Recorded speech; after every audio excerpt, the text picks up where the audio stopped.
Welcome to special debate. This is Satish. ఆంధ్రప్రదేశ్కు అమరావతిని శాశ్వత రాజధానిగా చేయాలంటూ సీఎం చంద్రబాబు అసెంబ్లీ స్పెషల్ సెషన్లో తీర్మానం ప్రవేశపెట్టారు. విభజన చట్టంలోని సెక్షన్ 5లో సబ్సెక్షన్ 2లోని ఎట్ అమరావతి పదం చేర్చాలని తీర్మానం చేస్తున్నట్టు సీఎం తెలిపారు. ఆంధ్రప్రదేశ్కు శాశ్వత రాజధాని నిర్మాణం అవసరమని సీఎం చంద్రబాబు సంకల్పించారని స్పీకర్ అయ్యన్న పాత్రుడు చెప్పారు. ప్రభుత్వాలు మారినప్పుడల్లా నిర్ణయాలు మారకూడదన్నారు. ఏపీ సిఆర్డీఏ చట్టం ప్రకారం గుర్తించిన ప్రాంతాలకు చట్టబద్ధత కల్పించే సవరణ చేయాలని ఈ తీర్మానంలో పేర్కొన్నట్టు మంత్రి నారాయణ వివరించారు. 2014లోనే టీడీపీ సర్కార్ అమరావతిని రాజధానిగా నిర్ణయించిందని గుర్తు చేశారు. 2019లో వైసీపీ 3 రాజధానుల పేరుతో అమరావతిని వ్యతిరేకిస్తూ రైతులను రెచ్చగొట్టిందని మంత్రి నారాయణ అన్నారు. ఎన్నేళ్లకు రాజధాని అమరావతిని చట్టబద్ధం చేసుకునే అవకాశం దక్కిందన్నారు.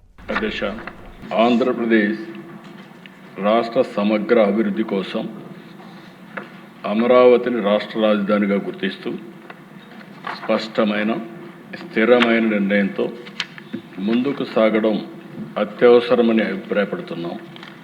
దీనికి అవసరమైన అన్ని రక్షణాత్మక చర్యలు తీసుకోవాలని భావిస్తూ సంబంధిత చట్టాల్లో తగిన సవరణలు చేయడం ద్వారా రాజధానిపై స్పష్టతను స్థిరత్వాన్ని కల్పించవచ్చని గుర్తిస్తూ ఆంధ్రప్రదేశ్ శాసనసభ క్రింది విధంగా తీర్మానిస్తోంది. Hereby resolved to request the Government of India to amend the Section 5 of the Andhra Pradesh Reorganization Act 2014 as under A.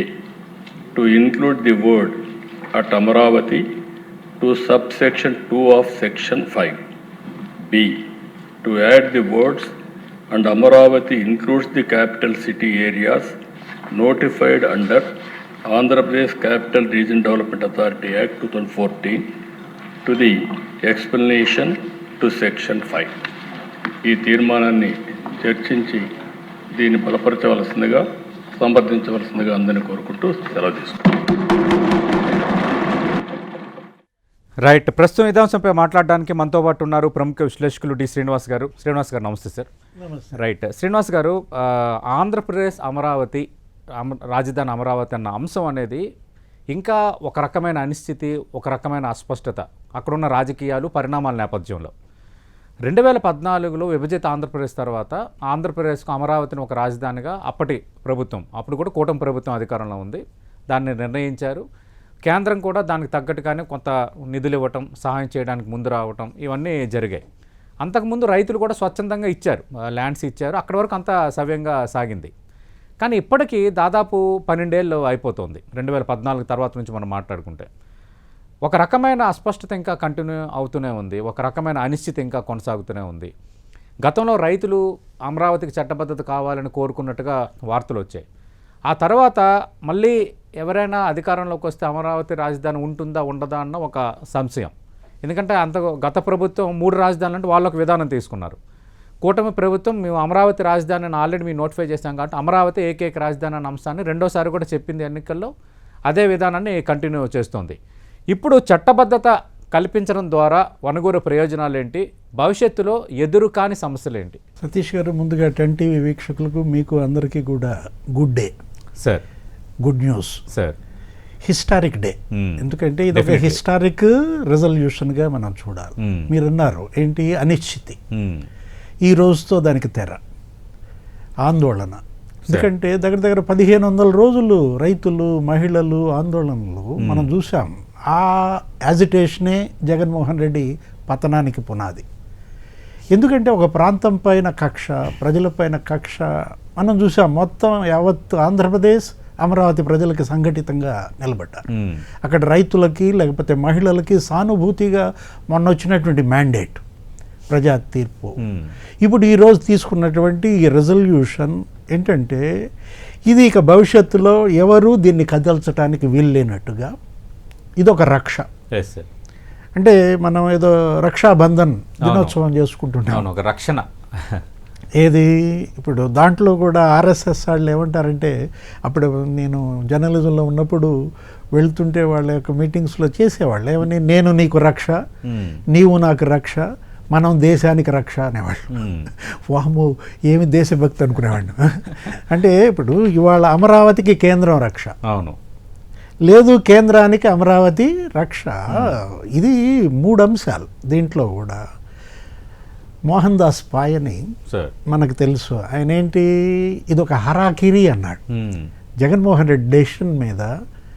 అప్పుడు ఆయన 3 క్యాపిటల్స్ బిల్లు, ఈ సిఆర్డిఏ రిపేల్ బిల్లు తీసుకొచ్చినప్పుడు ఇది ఒక ఆత్మహత్యా సదృశ్యం అని ఆ రోజే అన్నటువంటి దీంట్లో ఇది ఒక నేషనల్ ట్రాజడీ అన్నారండి. ఏది, రాజధానిని 3 ముక్కలు చేయటం, లేకపోతే అక్కడ తీసుకెళ్ళి విశాఖపట్నంలో అదొక చోట, కర్నూలు అనే దానిపైన శేఖర్ గుప్తా ఏమన్నాడు, నేషనల్ ట్రాజడీ అన్నాడు.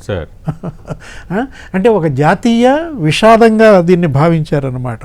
ఎక్కడో దాగేందుకు మీకు అసలు కొన్ని మాటలు నేను చదివి వినిపిస్తాను. స్వామి అంకలేశ్వర్ అయ్యర్ మీకు తెలుసు, ఇది మనకి జర్నలిజంలో ఈ స్వామి అంకలేశ్వర్ అయ్యర్ ఏమని రాశాడంటే అప్పట్లో ఏది ల్యాండ్ పూలింగ్ని ఆయన బాగా హైలైట్ చేశాడు. ఆకాశానికి ఎత్తుతూ, అంటే ఒక చుక్క రక్తం చిందకుండా, అసలు ఎటువంటి ప్రభుత్వ పరమైనటువంటి ఒత్తిళ్లు లేకుండా స్వచ్ఛందంగా ముందుకు వచ్చారు. ఇన్ని వేల ఎకరాలు ఎలా ఇచ్చారు అంటూ ఆయన ఏమని రాశాడంటే, politicians cannot be expected to put ethics first.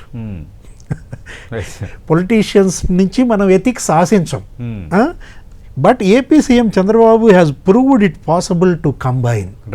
అంటే ఎథిక్స్ని పాలిటిక్స్ని కంబైన్ చేయొచ్చు అని చంద్రబాబు రుజువు చేశాడంటూ, ethics, good politics and rapid development rarely does that happen. అంటే ఎథిక్స్ లేకపోతే గుడ్ పాలిటిక్స్, ర్యాపిడ్ డెవలప్మెంట్ 3 కలవటం అనేది చాలా అరుదైన జరుగుతుంది అంటూ అసలు హార్వర్డ్ యూనివర్సిటీలో లేకపోతే ఈ లండన్ స్కూల్ ఆఫ్ ఎకనామిక్స్లో land pooling system in AP initiated by Naidu has been historic. The farmers are convinced to take part in the development process in a short time. 60 రోజుల్లో 25,000 మంది రైతులు దగ్గర 30,000 ఎకరాలు ఇచ్చారంటే, అంటే ఇది ఇప్పుడు మనం చూసాం కొన్ని చోట్ల ఏది కాల్పులు. అవును, ఎక్కడో ఎందుకు ఆ టాటా నానో కారు విషయంలో అప్పట్లో నందిగామ ఎంత యాజిటేషన్. మీకు తెలుసు రాజశేఖర రెడ్డి టైంలో కాకరాపల్లి, సోంపేట కాల్పులు, అసలు పెద్ద ఉద్యమాలు. అక్కడ ఒక 8 మంది చనిపోయారు, ఇక్కడ ఒక 3 మంది చనిపోయారు. అంటే రాజశేఖర రెడ్డి పైన అంత వ్యతిరేక, అంటే భూమి ఇవ్వటం అనేది ఏ రైతు ఇష్టపడ్డాడు. అవును, ముదిగొండ కూడా చూసాం. ముదిగొండ అయితే మరి 8 మంది చనిపోయారు కాల్పుల్లో. అది ఇళ్ల పట్టాలకు సంబంధించింది, ఇవేమో పరిశ్రమలకి ల్యాండ్ తీసుకోవటం అనే అంశం. అంటే ఇక్కడ మనం జగన్మోహన్ రెడ్డి ఫెయిల్యూర్ అనాలా, లేకపోతే అదే మరి ఆయన మోహన్ దాస్ పాయ్ అన్నట్టు హరాకిరి అనాలా, సూయిసైడ్ అనాలా, దాన్ని అతను గనక ఒక 3,000 కోట్లు ఖర్చు పెట్టుంటే, ఏది అమరావతి పైన ఆ అసంపూర్తి భవనాలన్నీ కంప్లీట్ చేసేసి ఉంటే, తనంటూ ఇంకో చోట ఇంకో ఏరియాని డెవలప్ చేసుకుంటే అదే ప్రాంతంలో, ఏది ఇప్పుడు చంద్రబాబు ఎక్కడ స్టార్ట్ చేశాడో అక్కడ కాకుండా తనేమంటారు, నాగార్జున యూనివర్సిటీ, అవును అక్కడ ఎందుకని మీరు ఎందుకని పెట్టరు, యూనివర్సిటీకి గుంటూరుకి మధ్యలో ఎందుకు పెట్టరు, ఇట్లా నీ హయాంలో 5 ఏళ్లలో అక్కడే గనక నువ్వు కట్టుబడులు చేసేసి ఉంటే ఈ రోజు ఈ పరిస్థితి ఆయనకు వచ్చేది కాదు. అప్పట్లో జగన్మోహన్ రెడ్డిని గెలిపించింది కూడా ఈ ప్రాంతమేనండి. అవును, ఆ 2 జిల్లాల్లో బాగానే 2019 ఎన్నికల్లో ఎక్స్పెక్టేషన్ మించి వచ్చాయి. 2 జిల్లాల్లో 31 స్థానాలు, అక్కడ 17, ఇక్కడ 14. 31 స్థానాలకి తెలుగుదేశం గెలిచింది, అక్కడ 2 ఇక్కడ 2, 4. 27 స్థానాలు ఇచ్చి నిన్న ఆ ప్రజలు నెత్తిన పెట్టుకుంటే ఎంత కృతజ్ఞతగా ఆయన ఆ ప్రాంతానికి అక్కడ అభివృద్ధికి నాంది పలకాలండి. అది వదిలేసి జగన్మోహన్ రెడ్డి ఏదో చంద్రబాబుకి మంచి పేరు వచ్చుద్ది, అది తప్పు అసలు. ఇప్పుడు ఏది ఔటర్ రింగ్ రోడ్ గడితే చంద్రబాబుకు మంచి పేరు వచ్చుద్దని రాజశేఖర రెడ్డి ఆపేశాడా? అవును, కంటిన్యూ అయింది కదా. శంషాబాద్ ఇంటర్నేషనల్ ఎయిర్పోర్ట్ చంద్రబాబే బిగిన్ చేశాడు, నేనెందుకు కట్టాలి అని అతను డ్రాప్ చేశాడా? లేదు. అంటే తనకు తోచిందే చేశాడా? అసలు ఎవరు చెప్పింది వినడా? ఇవాళ ఆయన పరిస్థితి ఇప్పుడు ఈ తీర్మానం ఈరోజు ఇప్పుడు జరుగుతోంది అసెంబ్లీ, ఇప్పుడు మీరే చూపించారు ముఖ్యమంత్రి ప్రవేశపెట్టిన తీర్మానం. ఎందుకు వెళ్ళలేదు మీరు 11 మంది వెళ్ళి మీరు అక్కడే ఏంటి శాసన మండలిలో కూడా ఇది పెట్టండి తీర్మానం అని ఎందుకు డిమాండ్ చేయకూడదు? అక్కడికి వెళ్ళి మీరు ఇప్పుడు నిన్న కూడా సజ్జల రామకృష్ణారెడ్డి మాట్లాడతాడు ఏమని, ఆయన డిమాండ్ చేశాడు, శాసనమండలి తీర్మానం ప్రవేశపెట్టండి, అక్కడ ఒక చర్చించాలి అనేది ఆయన సజ్జల రామకృష్ణ. మేము అమరావతికి వ్యతిరేకం కాదు అంటాడు. వ్యతిరేకం కాదేంటి, అమరావతికి సానుకూలం, అక్కడ కూడా నెగిటివేనా? అదే వరడ్స్లోనే అంటే పాజిటివ్ వెర్షనే ఇవాళ ఆ పార్టీ తీసుకోదా? బొత్స సత్యనారాయణ మీకు గుర్తుండే ఉంటుంది సతీష్ గారు, ఎన్నాళ్ళు అవుతుంది అది, 6 months 8 months అవుతుంది. 8 months ఏమని, మేము 3 capitals-తో మొన్న ఎలక్షన్కి వెళ్ళాం, అవును, మేము ఘోరంగా విఫలమయ్యాం, జనామోదం లభించలేదు, అది కూడా ఒకటి కారణమే మా ఓటమి కానీ బొత్స చేసిన స్టేట్మెంట్, దీన్ని మేము వెనక్కి తీసుకుంటున్నాం అవును అనే మాట అతను అన్నాడు కానీ జగన్మోహన్ రెడ్డి నోటెమ్మట రాలేదు. లేటెస్ట్గా మధ్య ప్రెస్ మీట్లో కూడా మాట్లాడుతూ మళ్ళా అదే పాత ఇది ఏంటి, అసలు దీని మీద నేషనల్ ఎన్విరాన్మెంట్ ఎక్స్పర్ట్స్ కూడా డిస్కస్ చేయాలి, సుప్రీంకోర్టు కూడా జోక్యం అవ్వాలి, అవును, అక్కడ అసలు నదీ గర్భంలో నిర్మాణం చేశారని. ఇప్పుడు ఎడార్ అన్నారు, శ్మశానం అన్నారు, పునాదులు బలహీనం అన్నారు, అది చెన్నై ఐఐటి రిపోర్ట్ ఇచ్చింది. హైదరాబాద్ కన్నా కూడా ఇక్కడ మరి ఫౌండేషన్ కనుక పర్ఫెక్ట్గా వేస్తే, రాఫ్ట్ ఫౌండేషన్, ఫౌల్ ఫౌండేషన్, చక్కగా ఇక్కడ నిర్మాణాలు నిలబడతాయని చెన్నై ఐఐటి రిపోర్ట్ ఇచ్చింది. ఇప్పుడు ఇక్కడ మీరు సెక్రటేరియట్ కట్టారు, తెలంగాణ సెక్రటేరియట్, ఆయన ఎవరు కేసీఆర్ అప్పుడు వేసింది కూడా మరి హుస్సేన్ సాగర్ పక్కనే కదా, అది కూడా రాఫ్ట్ ఫౌండేషన్తోనే వేశారు. నిన్న సజ్జల మాట్లాడుతూ అంటాడు తెలంగాణ సెక్రటేరియట్ స్క్వేర్ ఫీట్కి ఇంత అయిందంటూ దీనికి దానికి పోలుస్తాడు. ఇక్కడ స్క్వేర్ ఫీట్కి 4,000 అన్నారు, అది కాస్త మరి 17,000 ఎంత అయింది అంటూ చదరపు అడుగుల లెక్క తీస్తాడు. నేను ఊరికే చూసా, తెలంగాణ సెక్రటేరియట్కి ఎంత అయిందని చూస్తే ఆయన అన్నది 600 కోట్లు, యాక్చువల్గా అది 400 కోట్లతో ఇనీషియల్ ఎక్స్పెక్టేషన్. తెలంగాణ సెక్రటేరియట్ అది ఎంత అయింది, 1,250 కోట్లు అయింది, 3 రెట్లు. తెలంగాణ సెక్రటేరియట్ కంప్లీట్ అయ్యేసరికి అసలు దానిపైన ఒక విజిలెన్స్ ఎంక్వైరీ కూడా చేశాడు ఎవరు, రేవంత్ రెడ్డి. అదేదో పగుళ్ళు వచ్చాయి, పిల్లర్స్ దెబ్బతిన్నాయి, ఫ్రేమ్స్ కూడా నట్లు బోల్ట్లేసి బిగిచ్చారు, స్లాబ్లే ఊడిపడ్డాయని కూడా మన తెలంగాణ సెక్రటేరియట్. అవును, ఆ మధ్యకాలం నిజంగా స్లాబ్ ఊడి పడింది కదా సార్, ఇన్సిడెంట్ అయింది. 1,250 కోట్లు స్క్వేర్ ఫీట్ చూడండి ఎంత వచ్చింది, దగ్గర దగ్గర 21,625 వచ్చింది. Okay okay. ఇప్పుడు ఈరోజు ఇదేదో 12,000 స్క్వేర్ ఫీట్కో ఏదో పిలిచినట్టున్నారు, ఇది రేపు పొద్దున 50,000 అవుద్ది అంటాడు స్క్వేర్ ఫీట్. ఎందుకింత ఎగ్జాగరేట్ చేసి, ఎందుకింత భూతద్దంలో చూపించి ప్రజల్లో అపోహలు సృష్టిస్తే మీకేమొస్తుంది? ఓకే, ఢిల్లీ పార్లమెంట్తో కంపేర్ చేస్తాడు, అదే ఏది సెంట్రల్ విస్టా పార్లమెంట్ కట్టారు కదా, దానికి దీనికి పోల్స్తారు. అది చూసా ఏంటి అసలు సెంట్రల్ విస్టా పరిస్థితి, పార్లమెంట్ ఎంత కట్టారని చూస్తే అది 1,250 కోట్లు. ఓకే, ఇప్పుడు దానికి కూడా మనం 2 lakhs ఎంత ఉంది స్క్వేర్ ఫీట్, అంటే బిల్డింగ్ ఏరియా వరకు, ప్లింత్ ఏరియా అంతవరకు చూస్తే ఎంత వచ్చింది, అది స్క్వేర్ ఫీట్ 17,000 పైన. అసలు యాక్చువల్గా అయితేనేమో 7 లక్షల స్క్వేర్ ఫీట్ మొత్తం కనుక కలిపితే ఆ లెక్కను చూస్తే 50,000 అవుతుంది స్క్వేర్ ఫీట్. అంటే మీరు ఇలా చదరపడిగింత ఇదేదో ఒక స్కామ్ అంటూ దాన్ని చిత్రించి ప్రజల్లో అపోహలు సృష్టించే బదులు ఇవాళ ప్రజలు కావాల్సింది కోరుకుంటోంది కన్స్ట్రక్షన్, అవును, కట్టుబడి. మిమ్మల్ని కట్టుబడి చేయడానికి ఎన్నుకున్నాం కానీ కూలగొట్టడానికి కాదు కదా. ఆ ప్రజావేదిక కూల్చేశాడు, గుర్తుందా మీకు? అవును సార్. ఆ రోజు కలెక్టర్ల కాన్ఫరెన్స్ పెట్టి జగన్మోహన్ రెడ్డి వచ్చిన మొదటి 1-2 నెలల్లోనే ఏమన్నాడు, రేపు ఈ పాటికి ఇది ఉండదు అన్నాడు.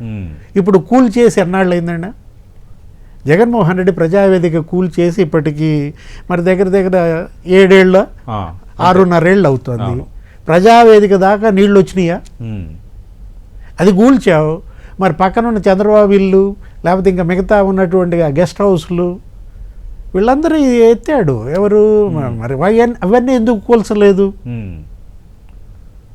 అంటే జగన్మోహన్ రెడ్డి చేసినటువంటి చారిత్రాత్మక తప్పిదాలు అనుకోవాలా? ఓకే, ఇది మాత్రం ఒకటి స్వాగతించాలి, హర్షించాలి. మరి రేపొద్దున కేంద్రం దీన్ని ఏదో కేబినెట్ ఆమోదం తర్వాత పార్లమెంట్లో కూడా పెడతారంటున్నారు. ప్రజలు ఇవాళ కోరుకున్నది ఇది. రైట్ సార్, అవును. ఏది చట్టబద్ధత అనేది దాన్ని మనం ఎలా చూడాలా, ఒక దుష్ట శక్తికి కడుతున్న తాయెత్తుగా చూడాలా?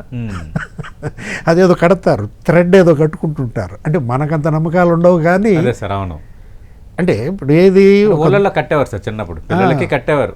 దుష్టశక్తి సోకకుండా తాయెత్తులు ఆంచనలు కట్టినట్టుగా ఇక్కడ అమరావతిలో కూడా ఈ దుష్టశక్తి మళ్ళా అమరావతి జోలికి రాకుండా కడుతున్న ఓకే రక్షగా దీన్ని చూడాలా? ఏదైనా ఒకటి ఇవాళ ఏంటి ప్రజలు కోరుకుంటోంది కట్టుబడి, శరవేగంగా పనులు జరుగుతున్నాయండి.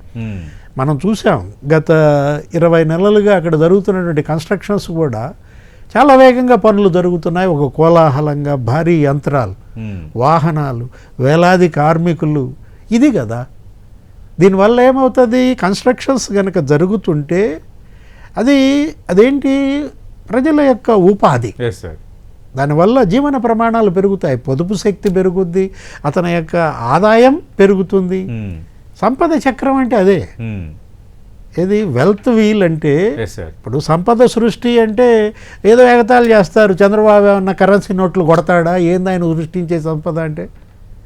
రాజశేఖర్ రెడ్డి అయినా, చంద్రబాబు అయినా, లేకపోతే చెన్నారెడ్డి అయినా, ఎవరైనా సరే సంపద సృష్టి అంటే ఒక పరిశ్రమ పెడతావు, ఆ పెట్టిన చోట ఏంటి ఒక విద్యా సంస్థ పెడతావు, ఒక హాస్పిటల్ పెడతావు, ఆ ఏరియా అంతా వాల్యూ పెరుగుతుంది. దాన్ని బేస్ చేసుకుని వాల్యూ పెరగడం, అనుబంధ పరిశ్రమలు వస్తాయి, అనుబంధ సంస్థలు వస్తాయి, కొంత వ్యాపారం అనేది అభివృద్ధి చెందడం అనేది జరుగుతుంది. వాళ్ళ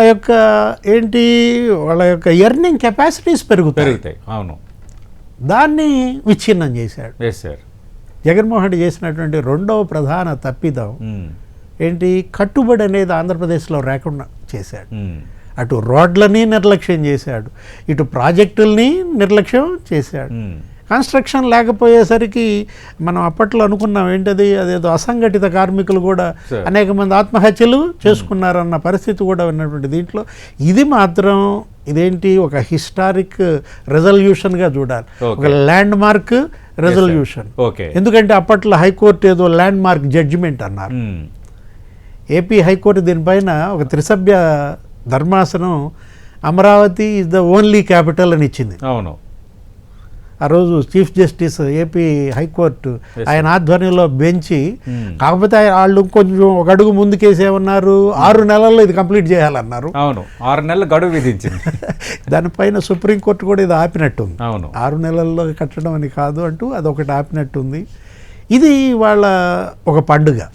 ఏది ఇవాళ ఆంధ్రప్రదేశ్లో దీన్ని ఒక పండుగగా చూడాలి. చట్టబద్ధత కల్పించడంతో పాటు కేంద్రం నిధులు ఇస్తుంది.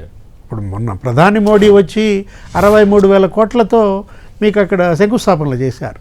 ఇవన్నీ పనులన్నిటికీ కూడా 63,000 కోట్ల నిధుల విడుదల శరవేగంగా జరగాలి. ఓకే, సరే కేంద్రం నిధులు ఇస్తుంది సతీష్ గారు, ఇచ్చిన నిధులు ఖర్చు పెట్టడం పెద్ద ఛాలెంజ్. అవును, మీరు అన్నట్టు ఖర్చు పెట్టాలి, దాని పని చూపించాలి. ఏది ఇవాళ ఇప్పుడు ఈ 20 నెలల్లో మనం చూసాం దగ్గర మరి సెక్రటేరియట్ బిల్డింగ్స్ ఒక 5 టవర్లుగా అది తీసుకుంటున్నట్టున్నారు. మరి అటు అసెంబ్లీ నిన్న కూడా మంత్రి నారాయణ శంకుస్థాపన చేశారు. ఏది సెంట్రల్ హాల్ ఆ ఫైల్ ఫౌండేషన్కి నిన్నే నారాయణ చేసినట్టున్నారు. అది ఒక 1000 కోట్లు, ఇది ఒక 1000 కోట్లు. నెక్స్ట్ హైకోర్టు అదొక పర్మనెంట్ స్ట్రక్చర్. అదే సార్, హైకోర్టు జడ్జిలు వెళ్ళాలి కూడా రెడీ అయ్యాను విన్నాను. సీజే వచ్చారు మొన్న. అవును, ఇప్పుడు మొన్న సూర్యకాంత్ ఆయన వచ్చి ఆయన శంకుస్థాపనలు చేశారు.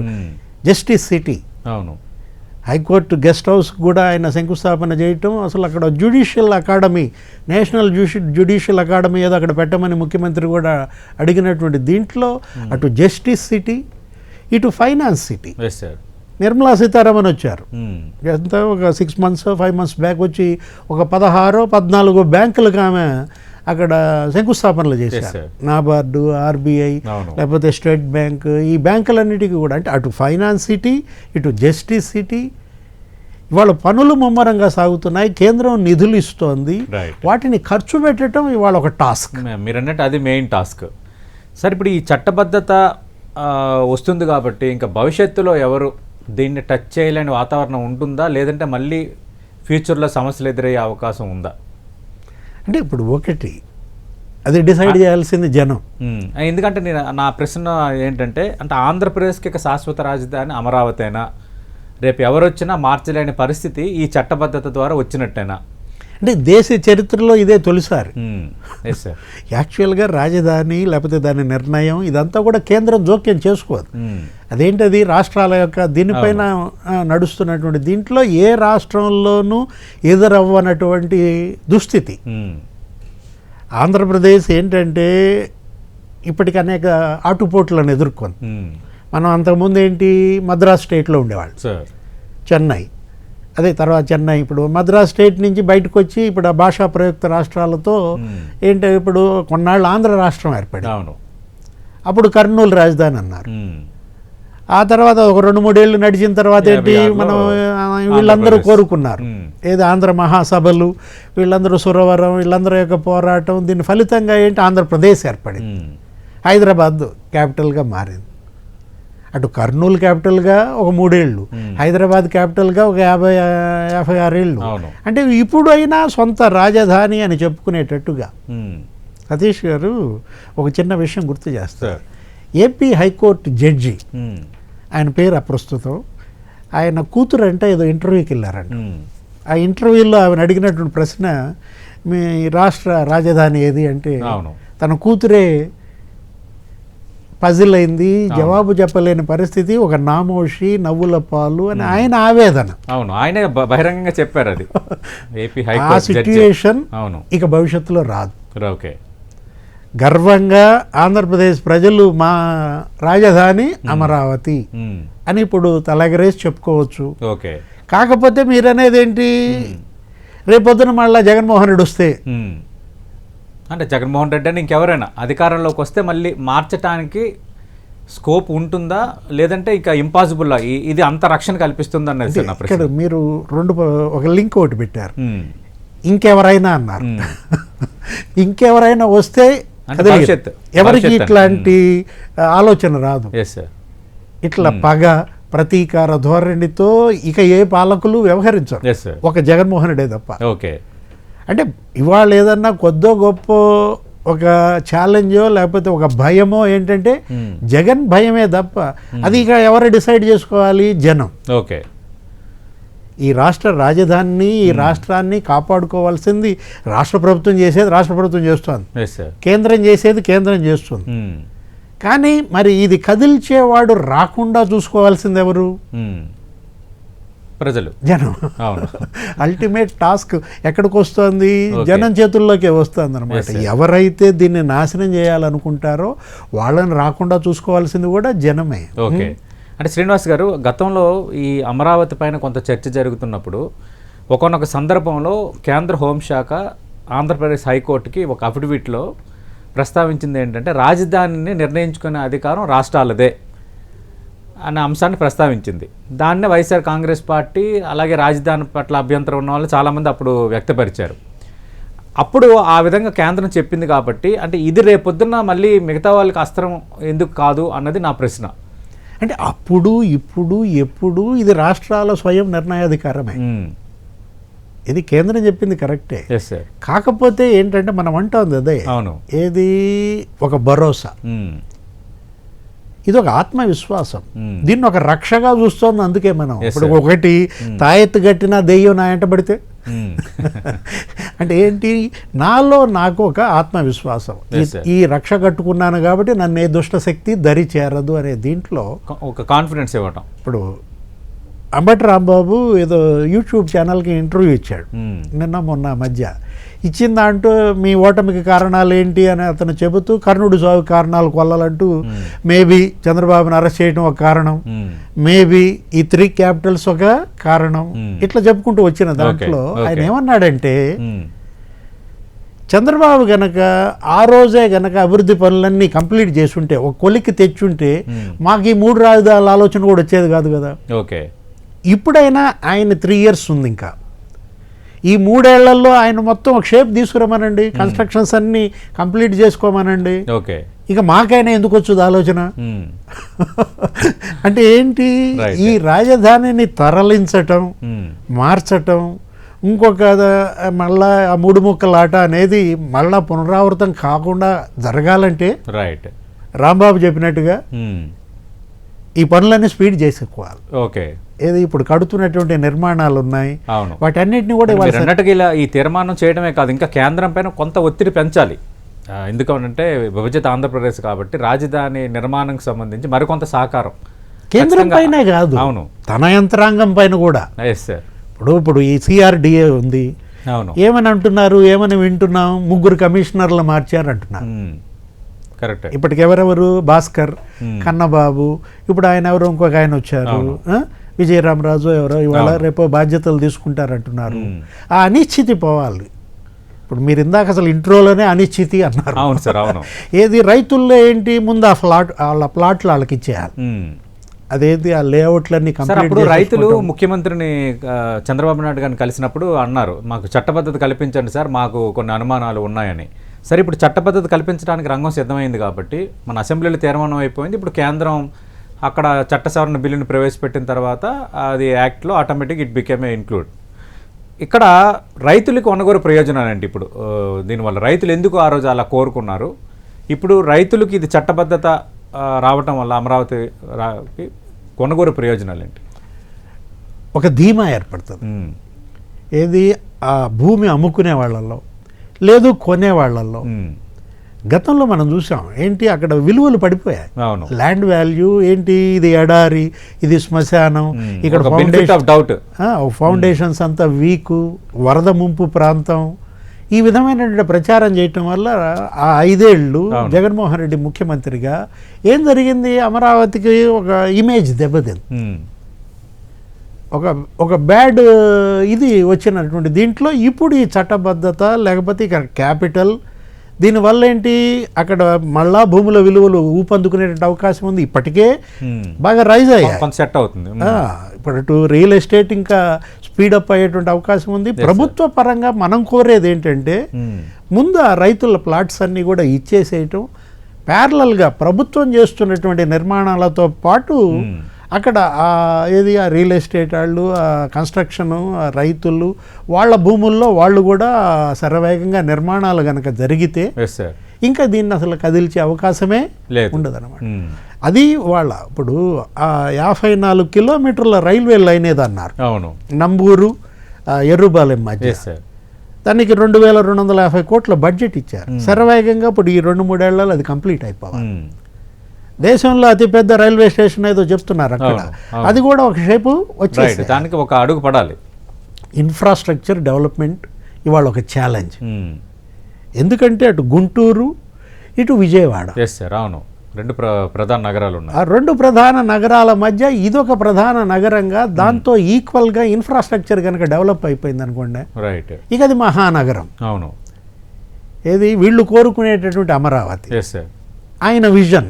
ఎవరు, చంద్రబాబుకి ఇది ఒక అవకాశం, రైట్, లైక్ ఇక్కడ ఐటీ మన హైటెక్ సిటీ పెట్టినట్టు. ఏది ఇటు ఈ సైబరాబాద్ నిర్మాణం, ఇక్కడ ఔటర్ రింగ్ రోడ్డు, లేకపోతే శంషాబాద్ ఎయిర్పోర్టు, ఇవాళ హైదరాబాద్ రూపురేఖలు కాదు, ఇది అసలు పూర్ మ్యాన్స్ అమెరికాగా మారింది.